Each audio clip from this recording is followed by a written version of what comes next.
ধারাবাহিকের শুরুতে আমরা দেখতে পাই কাহিনী অসুস্থতার নাটক করে হসপিটালের বেডে শুয়েছিল। তখন শিবপ্রসাদ ফোন করে বলে, মাল কি চলে গেছে? তখন কাহিনী বলে, না, মাল এখনও হসপিটালে আছে, তাছাড়া খবর তো আমি অনেক আগেই পাঠিয়ে দিয়েছি। শিবপ্রসাদ বলে, আমাকে ফোন করতে বলা হয়েছিল, তাই ফোন করে জেনে নিলাম।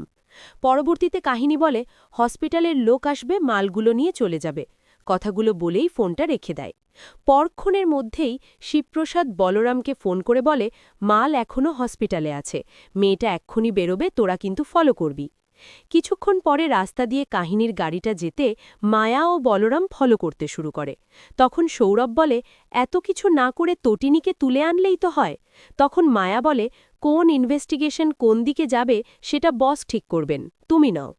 পরের সিনে আমরা দেখতে পাই শীতল এবং বাব্বার হসপিটালে মালগুলো নেওয়ার জন্য আসে এবং কাহিনী ফোন করে বলে, আপনারা হয়তোবা চলে এসেছেন, আপনাদের সামনে একটা নার্স আসবে, ওর সাথে অনেকগুলো ওষুধ থাকবে, আর ওই ওষুধের মধ্যে মালগুলো পেয়ে যাবেন। কাহিনীর কথা শুনে শীতল বলে, আর পেপারটা কোথায়? কাহিনী বলে, যে পেপার আমার শরীরের সাথেই আছে, এটা নিয়ে আপনি চিন্তা করবেন না, তাড়াতাড়ি মালগুলো নিয়ে ওখান থেকে চলে যান, আমার প্রচুর টাকা লাগবে, অনেক টাকা চাই। কথাগুলো বলেই ফোনটা রেখে দেয়। অন্যদিকে আমরা রাস্তায় দেখতে পাই কাহিনী গাড়ি থামিয়ে রাস্তার মোড়ে দাঁড়িয়ে থাকে। তখন মায়া গিয়ে রোশনি রোশনি বলে ডাকতে থাকে। মায়ার কথায় বিরক্ত হয়ে কাহিনী বলে, আপনি কাকে কি বলছেন? আমি রোশনি নই, তাছাড়া আমি আপনার কলেজ ফ্রেন্ডও নই, কখনো আপনাকে দেখিনি, আমার নাম কাহিনী। পরবর্তীতে আর কিছু না বলে কাহিনী গাড়িতে উঠে চলে যায়। এদিকে বলরাম ও মায়া চালাকি করে কাহিনীর নামটা জেনে নেয়।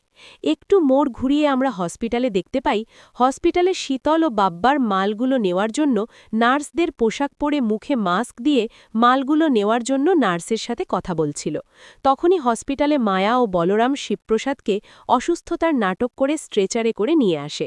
মায়া নার্সকে কান্না করে বলে, ম্যাডাম, আমার পত্নীকে বাঁচিয়ে দিন, আমি জানি এখনও ও মারা যায়নি, আপনারা প্লিজ ওকে বাঁচিয়ে দিন। কথাগুলো বলেই মায়া নার্সদের হাত পা চেপে ধরে। এদিকে শীতল যখনই নার্সের হাত থেকে মালগুলো নিতে যাবে, ঠিক তখনই স্ট্রেচার থেকে শিবপ্রসাদ লাফ দিয়ে উঠে শীতলের হাত থেকে মালগুলো কেড়ে নেয় এবং শীতলকে মাস্ক খুলতে বলে। তখনই শীতলের সাথে থাকা গুন্ডাগুলো মায়া, বলরাম ও শিবপ্রসাদের ওপর গুলি চালাতে শুরু করে এবং বাব্বার ও শীতল ওখান থেকে পালিয়ে যায়।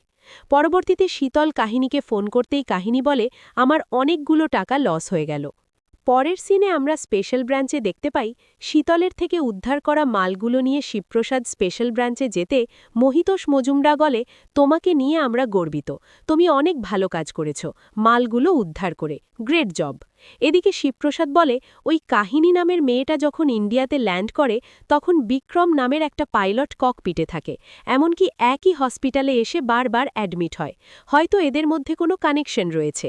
কিছুক্ষণ পরে সেখানে বলরাম, মায়া ও সৌরভ চলে আসে এবং বলরাম বলে, একটা খারাপ কথা আছে? শিবপ্রসাদ জানতে চাইলে বলরাম বলে, আমরা সোশ্যাল মিডিয়াতে কাহিনীর ফেসবুক আইডি সার্চ করেছিলাম, সেখানে প্রোফাইলে কাহিনীর পাশে তটিনী এবং একটা ছেলে ছিল।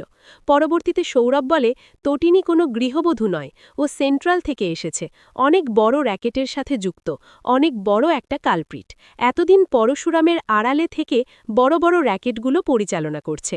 পরক্ষণে শিবপ্রসাদ সৌরভের জামার কলার চেপে ধরে বলে, মুখ সামলে কথা বলবি, তটিনী এমন মেয়ে নয়, শুধু একজন গৃহবধূ।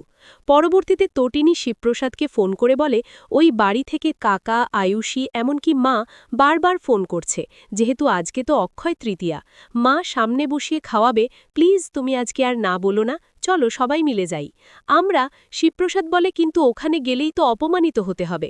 অনেক ভেবেচিন্তে শিবপ্রসাদ তটিনীকে তার বাবার বাড়িতে যেতে পারমিশন দেয়।